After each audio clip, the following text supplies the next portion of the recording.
Please welcome Allan Leighton. Just to give us a context, what do you do at the moment? What are your roles at the moment? I'm chairman of Pace, I'm chairman of Pandora, I'm chairman of Office, I'm chairman of Matalan, I'm chairman of E1 and chairman of Charlie Bigham's. How do you make that work? Well, largely I'm chairman, so that's a big difference. Somebody always says to me, if you're the chairman, what is the most important thing that you do? And I always say the same thing, get a great CEO. And at the moment, I'm blessed that I have very, very good CEOs running the company. And the thing is, everybody thinks that everything about sharing companies and being on boards has become governance. And they forget that governance is not box ticking. Governance is understanding the business and actually the business doing well. That's what real governance is. And therefore, it's all business driven. And so, my rule of thumb is if you get a good CEO, a great CEO, he gets a great team, she gets a great team, the business does really well, and let me tell you, they're very easy to govern. And, never forget that in the end, it's how the business does and how it's run that creates good governance, not a load of rules that people then have to tick boxes that says it does or it doesn't. Governance comes from within a business, not from without a business. And that makes perfect sense. You say that you need to find a good CEO. What does a good CEO look like? And does that good CEO, is that through your eyes, the business's eyes? Do you need to have a chemistry with them? What stands for a good CEO for you? Well, I think it is, I get through my eyes, but I'm sort of my eyes in those appointments. My eyes are the business's eyes. I am the eyes of the business in that appointment. And everybody wants to be a CEO. It's the best job in the world. If you're the CEO of a company, it's the best job in the world. But it's also really? It's the best job in the world. Come on, it's the toughest job in the world. Yeah, but it's also the hardest job in the world, and it's also the loneliest job in the world. So if you want to be prepared to do it, then you've got to remember it's really, really tough and it's really, really lonely and all this, unfortunately, I can't subscribe. It's 24/7. This idea that you can go away for 2 weeks on holiday and everything's fine is not the case. You live and breathe the business every minute that you're the CEO of it. And as soon as you don't, then you've got a problem. And so you need people who have got the resilience to do that. Resilience is a really big part of doing that. The Mars brothers would always say to me, well, I'm going to tell you this now, never forget it. And I say, well, what is it? And then they tell me, and then 3 months later they come and say, well, I'm going to tell you this, never forget it. And then we're going to and one of the things they told me never to forget, which I never have forgot actually, they said, you have to remember, and they said to me, Alan, in business there's only 2 things important: people, products. Forget about everything else. People is 2 fronts. First of all, the people who you work with. And this work with is a really important thing. The Mars culture and a bit the Asda culture was and is, you don't work for anybody. You have different roles and you have different levels of responsibility. Nobody works for anybody. We all work together. We work with people, and that type of workplace where everybody thinks they're working with each other, as opposed to I work for him, I work for them, she works for me, then that's really important. So, the people you work with... that makes instant sense, but it sounds really rare to me. Well, I think it is really rare. Why? Well, because people don't think that way. It is that people, that part of the problem is, career becomes very important, and therefore it's really all about how do you get up the ladder, and therefore part of your measure of your success is the number of stripes you got. How many, it kills me, which is why I hate the word staff, by the way. Staff for me is, that's, what the hell's that? That it's sort of demeaning in a strange way, and it is. And part of your success is how many stripes you've got, and your stripes are driven by how many people have you got working for you, not working with you. And again, I think great CEOs, great chairmen, they create a culture in the business and a context in the business that you don't need to do that. You're paid more and you get more responsibility because you're really good, not for how many people report to you. And actually, remember that actually, generally, you're only as good as the people you have working with you. And they are a major proponent in your success. And so you have to, you've got to have that sort of equality in it. So I disturbed you. You were describing to us CEO. What do you look for? Very good CEOs are generally very good with people. I think, secondly, they said people and products, and then they understand that the big piece of the product piece is the people piece, which is about customers. So it's all about people. Because, another thing the Mars brothers, going to tell you this, never forget it, was remember, businesses don't die, people kill them. That's how it is in business. That's why people are really important. And the people who kill them are the people who run them and the customers who go away from them. You know, so you can't get away. So great CEOs, good CEOs, they understand that people thing, that's the fundamental thing, and everything else spins off the back of that. So where do you find these great people CEOs?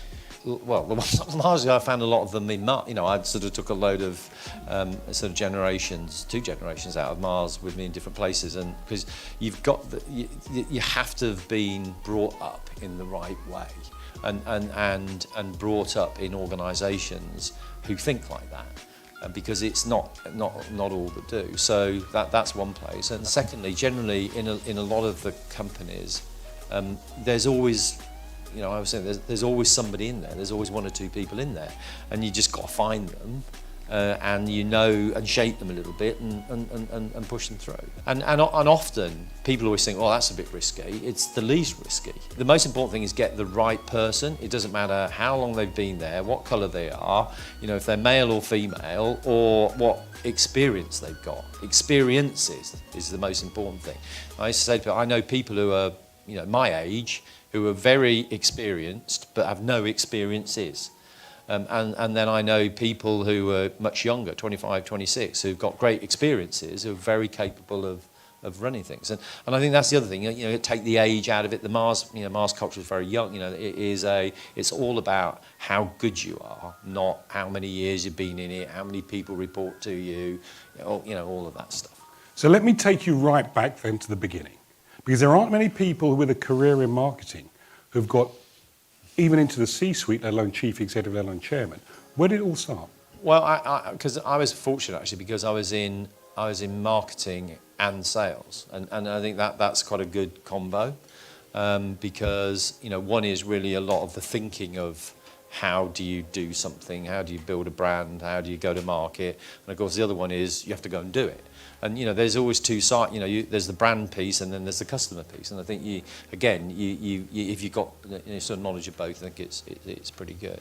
So and I think that the when I did sales as well, then you had to, you know, I was made a sales manager really quick and run regions and things like that, where you'd have 100. Why so quick? This honestly, I have no idea. I mean, I was sort of wandering around, and then somebody.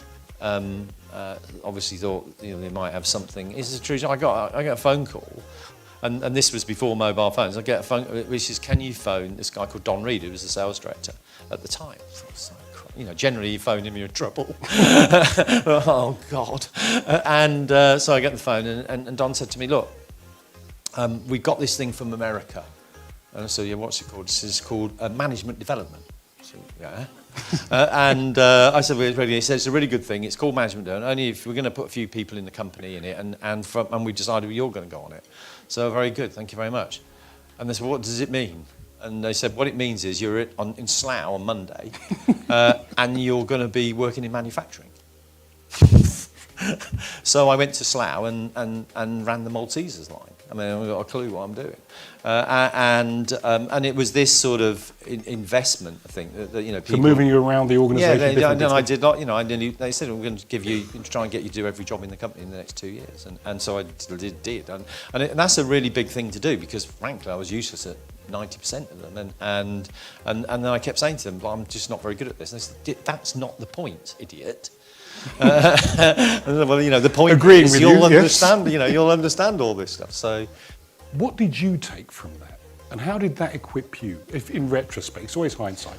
it was all about the people thing got me big time, and you know, we were all taught that's the most important thing, is how you do it, and this is how you manage people, and this is how you recruit people, and this is how you develop people. And you know, I think about it now. It was much more. You know, I told the story yesterday. I did a thing last night, and which was, you know, another one of the brothers. Come here, we're going to tell you something here. Don't ever forget it. And they said to me, look, you have to understand one thing. 50% of the brains in the world are female, and brains have no colour. Just remember that. And your job is to get us more brains than anybody else. And nobody else has worked this out yet, so we'll get more brains, and because we've got more brains, we'll be better. It's true.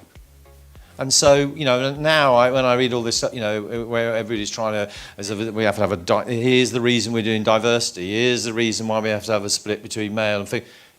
Step back, it's like obvious. They always say to me, Alan, don't worry about head count, worry about brain count.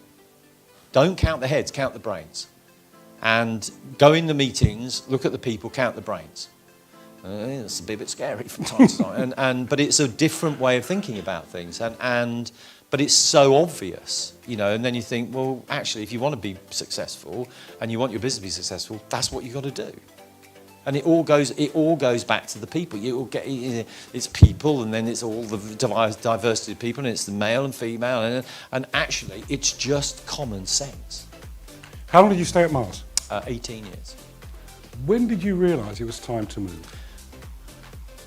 I never thought I'd leave, actually, because I loved it so much, and I was getting on really well. And I did try and leave about 3 years before. I was headhunted by Grand Met, actually. And I didn't know what a bloody headhunter was, because we just lived in our own world and did our own thing. And somebody phoned me up one day and said, look, we'd like to talk to you about another job. And I thought it must have been the HR department in Mars. And I said, well, whereabouts are you in the office? I said, we're not. We're a different organisation. And I felt terrible because I thought, oh, God, this is like treachery. So I went to see Grand Met and they offered me a job. And my thing in all these things is when you change job, and you're in a great company and you love it and you're doing quite well, it's always a 51-49. It is not an easy call. And actually I think when it is an easy call, it may not be the right thing. So I think you've got to have this.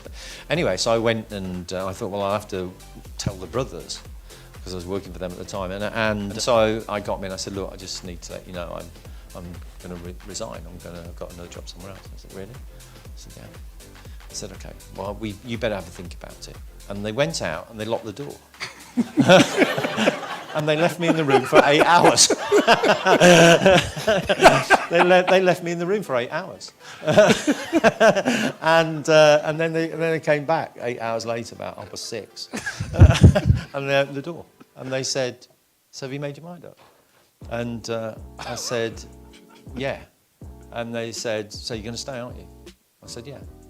And they said, well, now tell us why you're going to stay. I said, because you locked me in this room because you didn't want me to go. That's simple. It's that, and that's another. Sometimes loyalty works both ways.